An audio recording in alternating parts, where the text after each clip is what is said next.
पश्चिमी राजस्थान की रेतीली धरा, जहां भक्ति और अध्यात्म की गूंज सुनाई देती है।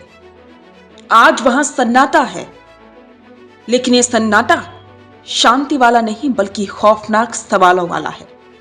मशहूर कथावाचक साध्वी प्रेम बाईसा अब हमारे बीच नहीं रही, लेकिन उनकी मौत सामान्य नहीं है। मौत के 4 घंटे बाद उनकी ही सोशल मीडिया अकाउंट से एक ऐसा सुसाइड नोट पोस्ट होता है जो पूरे प्रदेश में हड़कंप मचा देता है। क्या एक मृत व्यक्ति पोस्ट कर सकता है? क्या वो इंजेक्शन सिर्फ बुखार के लिए था या वो जानलेवा साजिश का हिस्सा था? और सबसे बड़ा सवाल, कौन ले रहा था साध्वी की अग्नि परीक्षा? आज के इस स्पेशल पैकेज में हम पर्दा उठाएंगे उस रहस्य से जिसने पुलिस से लेकर आम जनता तक के होश उड़ा दिए हैं।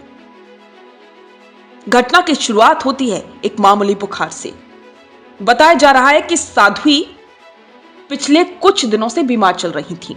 उनके पिता के अनुसार आश्रम में ही एक कंपाउंडर को बुलवाया गया, बुखार कम करने के लिए एक इंजेक्शन लगाया गया और बस 5 मिनट, सिर्फ 5 मिनट के भीतर साध्वी बेहोश हो गई। आनन फानन में उन्हें अस्पताल ले जाया गया, लेकिन डॉक्टरों ने उन्हें ब्रॉट डेड यानी कि मृत घोषित कर दिया। यहां पहला सवाल खड़ा होता है, वो कंपाउंडर कौन था? क्या उस इंजेक्शन का कोई रिएक्शन था या फिर जानबूझकर कोई गलत दवा दी गई? पिता का दावा है कि रिएक्शन से मौत हुई, लेकिन पुलिस की नजर अब उस सुसाइड नोट पर है जिसने कहानी को पूरी तरह से बदल दिया है।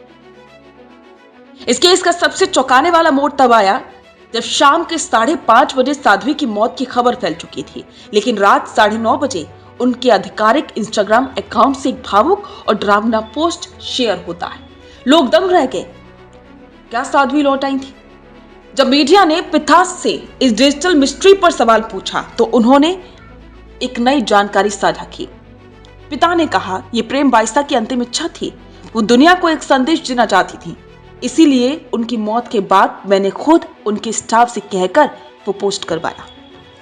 लेकिन क्या एक पिता अपनी जवान बेटी की मौत के तुरंत बाद सोशल मीडिया पोस्ट के बारे में सोचेगा, या फिर उस पोस्ट के पीछे कोई ऐसा राज छिपा है जिसे सार्वजनिक करना मजबूरी बन गया था? उस कथित सुसाइड नोट में एक शब्द ने सबको चौंकाया, अग्नि परीक्षा। ये शब्द सीधे तौर पर 6 महीने पहले हुई एक घटना की ओर इशारा करते हैं।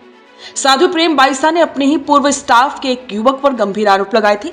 आरोप थे चरित्र हनन, ब्लैकमेलिंग और 20 लाख रुपए की फिरौती मांगने की।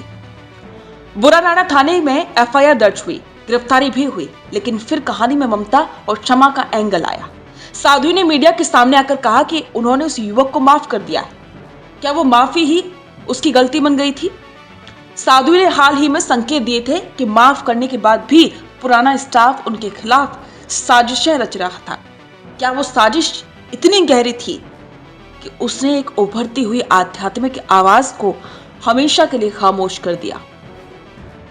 अब गेंद पुलिस के पाले में है। पुलिस 3 एंगल से जांच कर रही है। पहला, मेडिकल नेग्लिजेंस, यानी कि क्या कंपाउंडर की लापरवाही से जान गई? आत्महत्या के लिए उकसाना, क्या ब्लैकमेलिंग से तंग आकर साध्वी ने कोई कदम उठाया, तनाव के कारण उनकी तबीयत बिगड़ी? और तीसरी, साजिश, क्या उस कथित सुसाइड नोट को किसी और ने अपने फायदे के लिए प्लांट किया है? साध्वी प्रेम बाईसा के समर्थक और अनुयायी न्याय की मांग कर रही हैं। सोशल मीडिया पर जस्टिस फॉर प्रेम बाईसा ट्रेंड कर रहा है। हर कोई जानना चाहता है कि जो साध्वी दूसरों को जीवन जीने की कला सिखाती थी, उनके जीवन में ऐसा कौन था या कौन सा अंधेरा था जिसे वो सह नहीं पाई।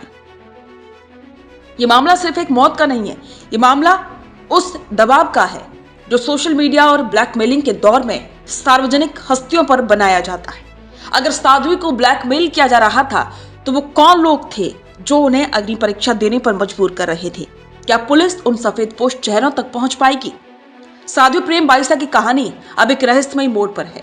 पिता के बयान, इंस्टाग्राम की पोस्ट और वो 6 महीने पुराना विवाद अब सब मिलकर एक ऐसी उलझी हुई पहेली बना रही हैं जिसे सुलझाना पुलिस के लिए बड़ी चुनौती है।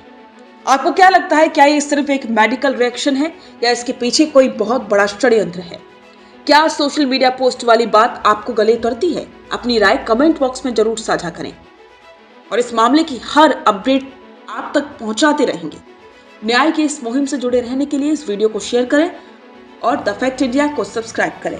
रुकिए और जरा ध्यान से सुनिए। क्या आप हमारी इन खबरों से अपने व्यापार को भी बढ़ाना चाहते हैं? तो आप भी खबरों के दौरान इस तरह के एलिमेंट्स पर अपना विज्ञापन दे सकते हैं, या फिर ऐसे खबर के 1 मिनट बाद अपना पूरा विज्ञापन डलवाएं, जो कि 8 लाख से ज्यादा सब्सक्राइबर्स और फॉलोअर्स वाले द फैक्ट इंडिया चैनल्स और पेजेस से राजस्थान के कोने कोने में पहुंचेगा और इससे आपका व्यापार, ब्रांड सब कुछ बढ़ेगा।